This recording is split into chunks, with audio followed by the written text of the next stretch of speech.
Want to speak real English from your first lesson? Sign up for your free lifetime account at EnglishClass101.com. This is my fish. Oh, God, I'm so good at gestures.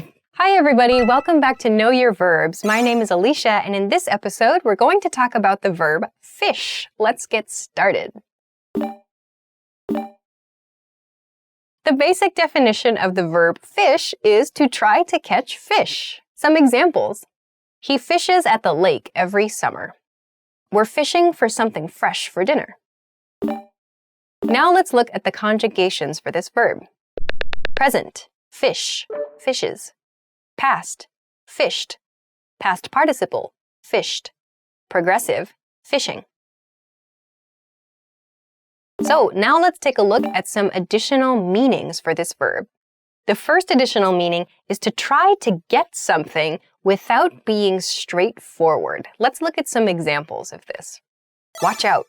I think he's fishing for confidential information. Do you think she's fishing for an invitation to the event? So these example sentences show some kind of behavior that's like not clear. So in the first example sentence, we see he's fishing for confidential information, meaning he's trying to get confidential information, but he's not asking directly. He's not being straightforward in trying to get that information. He's fishing. It means like he's going around the issue to try to get it. So this kind of fishing behavior tends to be kind of suspicious, especially in this example sentence situation. We also see this in the second situation. She's fishing for an invitation to the event. It means, again, she wants an invitation to the event, but she will not directly say, please invite me. Instead, she's trying to go around the situation or trying to be kind of passive or not being very clear about what she really wants. You will also hear this in a very common expression, fishing for compliments. To fish for a compliment means you're like saying something with the expectation you will receive a compliment in return. So like, for example, a common one is like maybe complaining about something you're wearing. Like, oh, this is so old, or oh, this is so ugly, or, oh, I'm not sure about my hair, or something like that, with the expectation that someone else will give you a compliment. So that's a very common behavior, I think, for some people. So we use fishing for compliments to describe that. So you're using not a straightforward way to get someone to say something nice about you. I was thinking about it in terms of like moving like a fish, like you're not straightforward, you're just kind of moving around the issue, never going direct sort of thing. But yeah, the idea that like, oh, you're kind of putting out some idea, like you're going fishing for a concept or going fishing for like an invitation or some information. You're putting something out as like bait, and you hope the other person takes the bait and gives you what you want. So it's like you catch the information or you catch an invitation, you catch a compliment. Ah, interesting, for sure. That's way better than mine. That's way better than my interpretation. So anyway, fishing for something is going after something, but not in like a clear way. You're trying to like get it through slightly suspicious means, perhaps. Let's move on to the second additional meaning for this verb, which is to grope around for something unseen. So to grope, like you're looking for something, is like this motion. You're looking for something, but something unseen means you can't see it. So we'll look at some examples here. He fished for his keys in his bag. She's fishing in her purse for a pen. So in these situations, we're putting a hand in our bag or in a purse, and we're looking for something, but we can't see inside the bag. So maybe we're talking to someone else and we're looking for something. So we can use fish to talk about that. So fishing around in your bag, you might also hear around used. It means you're searching for something, kind of like fishing.